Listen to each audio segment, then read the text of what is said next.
finally the people of Kenya will know that I did the right thing and they will reward me accordingly. Sam, maybe just a question that still remains. Just a moment, yeah? Yes. Because we need to transition in the next few minutes to the question of corruption and the war against it. Yeah. But you're saying something, I have read the bill, and most of us have, the laws now, and they're quite transformative, so to speak. But then again, the process is as important. I have heard you on several occasions saying that the contribution to the Social Health Insurance Fund will be 2.75%, so that it is equal across board. Your Cabinet Secretary, Nakhumi Chawafula, says that I had actually said it was going to be 2.75%, but capped at 5,000 shillings. And I wonder, because the law as it is says that the Cabinet Secretary shall bring regulations to the floor of the House. That has not happened. You are speaking about 2.75% without a cap. USCS is saying with a cap. We have had the experience of rates being proposed. Just hold on. I didn't tell you that there will be no cap. I told you 2.7% provide equity. What will happen is we are taking the regulations to the public. Yeah? Because that's what is required of us. So what is the rate? And many Kenyans, it's 2.57, it's 2.75. Many Kenyans will speak to it. You know, whatever Kenyans will speak to it, they will look at it this way, they will look at it that way. It will go to Parliament. Parliament will speak to it. Finally, the final product will come from public participation. And that is the essence of my question, Mr. President, if I may conclude it. That is the essence of the question, because Kenyans will speak. It will go to the floor of the House. They spoke on housing levy. It went to the floor of the House. It was changed, totally different from what was taken to the people. How shall we trust the process? You know, that's what democracy is all about. You know, many people actually have told me, what you're trying to do in Kenya is not possible. Because many countries that are democratic, you cannot do this. For you to do this, you have to be like country X, where the president says, and it's final. You know, that is what happened in other countries. I don't want to mention countries. Yeah, this only happens in countries that are not democratic. But I'm telling them, I will persuade the people of Kenya. That's why I'm sitting here. I am sitting here to persuade the people of Kenya, so that because I know what we are doing is not normal. And by the way, it is not that I expected that it was going to be smooth sailing. I knew it was going to be difficult. Because what I am trying to do is transformative. What I am trying to do is to change Kenya. I am challenging the status quo. I am challenging what has always been there, the norms. And that's why even you guys, you look at me and you're wondering. But, you know, that's how we're going to change a country. Changing a country is not a walk in the park. Utahusisha wananchi katika hili swala? Kabisa, si ndio nimekuambia. Saa hizi tumepublish regulations. Sasa imeenda bila mabadiliko yoyote kama imeenda kwa wananchi.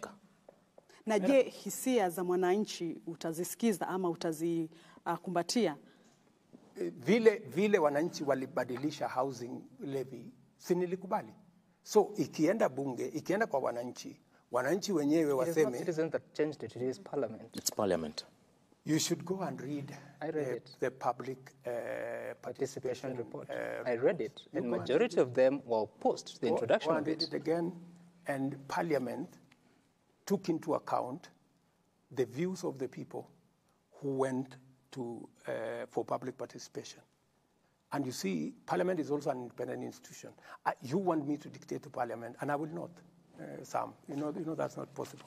Mheshimiwa, naomba tuendelee na mjadala sasa katika swala la vita dhidi ya ufisadi. Umekuwa na umetoka kifua mbele, baadhi ya hotuba zako katika kipindi cha wiki moja pia imesisitiza sana swala hili la vita dhidi ya ufisadi. Lakini kwa upande mwingine hizi asasi ambazo zimepewa majukumu ya kutekeleza vita hivi pia ni kana kwamba vinasukumwa huku na kule. Kwa sababu gani? Nitakupatia mfano. Kesi ya Kimwarer na Aror hivi majuzi imetaja kuwa hakuna ushahidi wa kutosha. Kulikuwa na jitihada pale za tume ya ufisadi na maadili nchini katika kuhakikisha kwamba wanatengeneza kesi. Je, ina maana kwamba asasi zako kuna baadhi zinalegea katika kutekeleza wajibu wake, kwa mfano afisi ya DPP? Kwanza niliwaambia Wakenya katika serikali yangu hakutakuwa na pesa ya kuibiwa. I think I made that statement. I said there will be no money to be stolen. And many people are wondering what that meant. Because what we are doing now For example, and I will come back to your question because we are talking about corruption. Yep. How do we put mechanisms in place to stop theft, corruption, pilferage? And I have told you the greatest enabler that is going to make us overcome the challenge of corruption is through digitization. It is the reason why I embarked on digitizing government services. From 350, now we are at 14,000. We were collecting 60 million on e-citizen every day. Today we are collecting 600 million every day. My plan is that by next year, we should be collecting minimum 2 billion shillings on e-citizen every day. What does that do? It stops the corrupt. It stops people stealing. It stops pilferage. And for your information, let me just give you a statistic. KWS, right? Their budget for a whole year was 4.3 billion, but given them actually a budget of 4.5 billion. In 6 months, because of e-citizen, in 6 months, they have collected 4.3 billion. Half the year, they have collected what we had, what they had been given as an estimate for the whole year, which means by the end of this year, they will double their collection. I'm just giving you one incident. So what will that do? That is how my plan on how to manage corruption, number one. Number two, I promised the people of Kenya that the independence of the judiciary is going to be sacrosanct. I can tell you for free that they have never received a telephone call from the president to tell them, manage this case in this manner, this corrupt person or that corrupt person.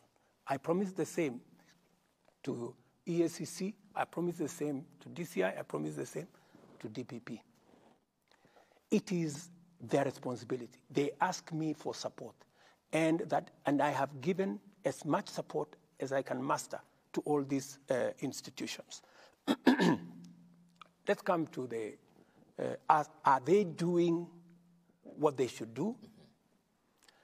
It is not for me to judge. It's for the people of Kenya to judge, because they report to us. I am telling them what I can within the separation of powers, that it is our expectation. That's why I'm speaking publicly, in public fora, to tell them, look, the people of Kenya have expectations that those who are corrupt, and if there is anybody who is corrupt, has a matter, and they say, and one of the agencies say, oh, the president told us not to prosecute this person, I would say in public, in front of TV, they should tell me, because I will never do such a thing.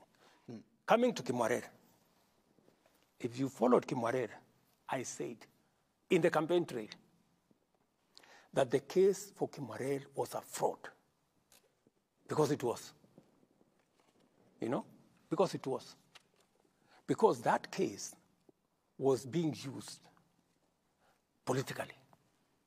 And that is why I have said we do not want political cases. And that's why I have told the investigative agencies, I don't want them to help me with politics. I will do my politics. I will look for supporters.